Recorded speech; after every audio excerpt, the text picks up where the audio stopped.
Am 30. Juli versandte Trump Schockwellen durch die US-Politik, indem er eine Verschiebung der Präsidentschaftswahl im November ins Spiel brachte. Auf Twitter schrieb er, mit einer Briefwahl für alle, nicht jene für Abwesende, wird 2020 die inkorrekteste und korrupteste Wahl der Geschichte werden. Die USA werden sich sehr blamieren. Vielleicht Wahl verschieben, bis alle richtig und sicher wählen können? Vorneweg. Der Präsident der Vereinigten Staaten kann nicht einfach morgens aufstehen und sich vornehmen, die Wahl zu verschieben. Allein der Versuch wäre illegal und würde Trump Adjektive wie diktatorisch oder faschistisch einbringen. Allein der Kongress kann die Wahl verschieben. Und da der Kongress eine demokratische Mehrheit hat, nicht eine republikanische, wird er kaum Interesse daran haben, die Wahl zu verschieben und Donald Trump zu helfen. Wie gewagt dieser Vorstoß ist, zeigt die Tatsache, dass auch Trumps eigene Parteimitglieder wie Senator Mitt Romney oder Senator Lamar Alexander sich öffentlich dagegen aussprechen. Als Trump von Reportern auf die Wahlverschiebung angesprochen wird, sagt er Folgendes. Are you going to launch an effort to try to delay the election, or was that just a trial balloon this morning? Well, what I want to explain to people, but it doesn't need much explanation. I mean, you look at article after article, New York's mail vote disaster. Tens of thousands of mail ballots have been tossed out in this year's primaries. What will happen in November? It's a mess.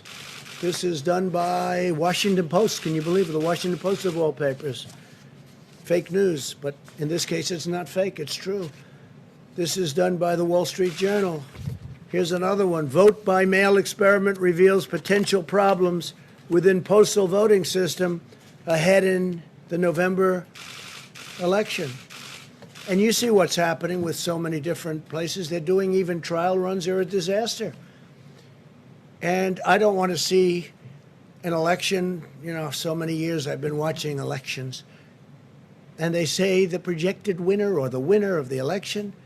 I don't want to see that take place in a week after November 3rd or a month or, frankly, with litigation and everything else that can happen, years, or you never even know who won the election. You're sending out hundreds of millions of universal mail-in ballots. Hundreds of millions. Where are they going? Who are they being sent to? It's common sense. You don't have to know anything about politics.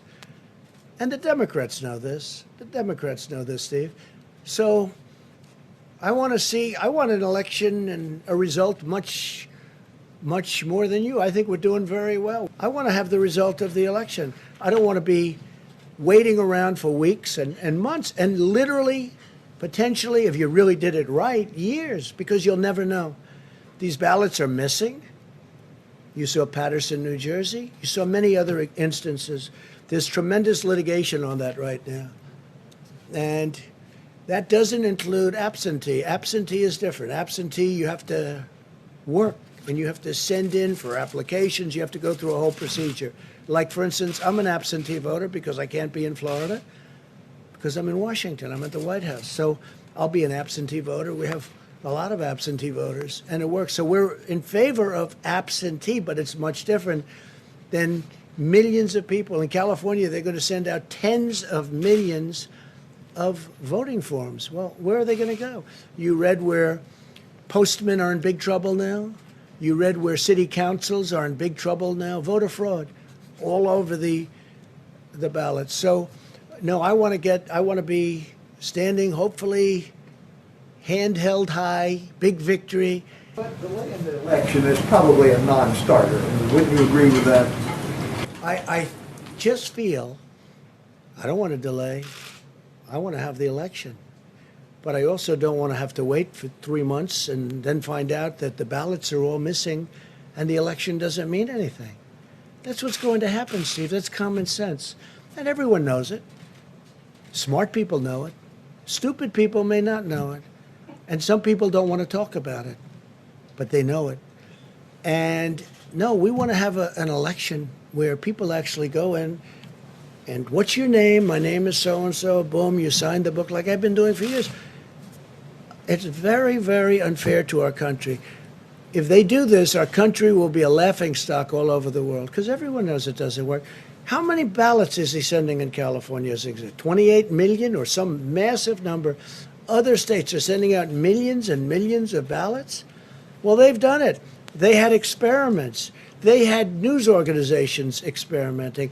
And look, read the story in the Washington Post about mail-in voting. It's a disaster. I'm very surprised to see that story, frankly, from them. The story is a disaster. So we're asking for a lot of trouble. And no, do I want to see a date change? No. But I don't want to see a crooked election. This election will be the most rigged election in history, if that happens. Ein klares Nein sieht anders aus.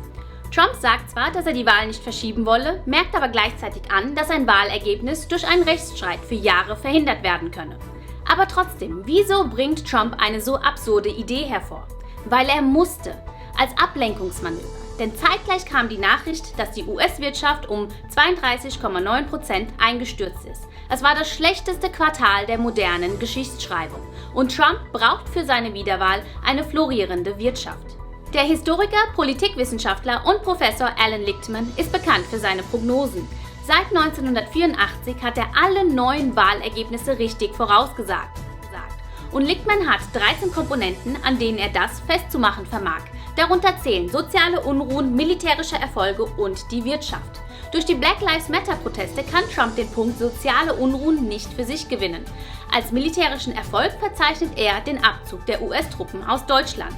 Und die Wirtschaft, die verzeichnet, wie gesagt, das schlechteste Quartal der Geschichte.